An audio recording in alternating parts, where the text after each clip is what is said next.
Hi, everybody. Well, today I'm going to sing a song that was written by the wonderful Canadian singer-songwriter, my friend James Keelaghan. I love James' work, but I think this is probably one of my favorite songs that he wrote. He wrote it based on a true story that he heard, I think, through a friend of his sister's.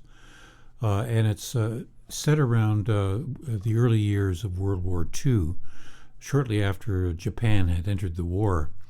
There was an edict issued for all of the Japanese Canadian citizens of British Columbia to be evicted from their homes, their possessions confiscated and sold, and they were sent to labor camps. Unbelievable, but it actually happened to 22,000 Japanese Canadians, most of them being Canadian citizens. Anyway, this song that James wrote, it describes those events through the eyes of a particular family and the mother of that family, whose name was Kiri. The song is called Kiri's Piano.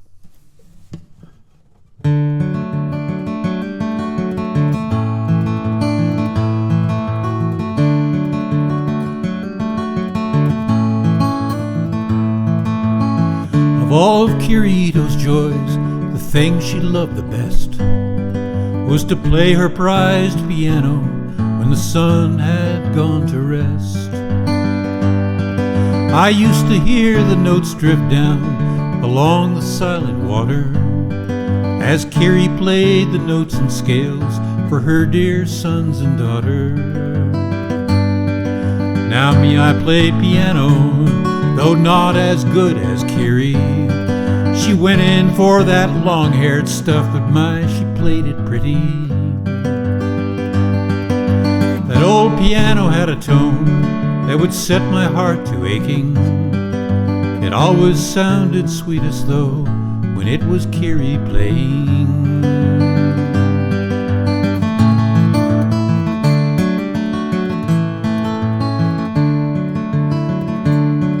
In December, when the 7th Fleet was turned to smoke and ashes, the order came to confiscate their fishing boats and caches. And Kiri's husband forced to go and work in labor camps, and Kiri left alone to fend and hold the fort as best she can. But the music did not drift as often from up the cove at Kiri's house, and when it did, it sounded haunted, played with worry, played with doubt.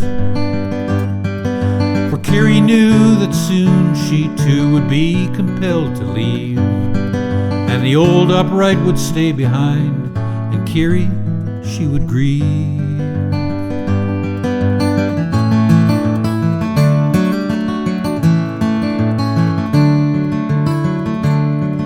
Well, I loaded Kiri on the bus with stoic internees. The crime that they were guilty of was that they were not like me. And if I was ashamed, I didn't know it at the time. They were flotsam on the wave of war, they were no friends of mine. So I went up to Kiri's house to tag all their belongings and set them out for auctioneers who would claim them in the morning.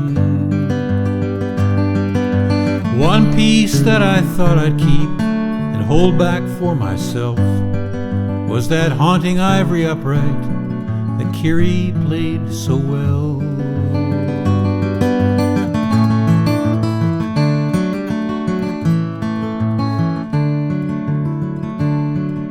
But Kiri had not left it there for me to take as plunder.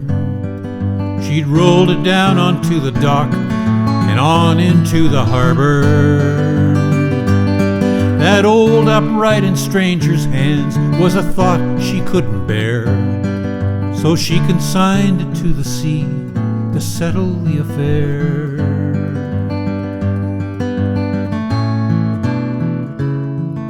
So many years have come and gone since Kiri's relocation. I look back now upon that time with shame and resignation. For Kiri knew what I did not, that if we must be free, then sometimes we must sacrifice to gain our dignity. Yes, Kiri knew what I did not, that if we must be free, then sometimes we must sacrifice to gain our dignity.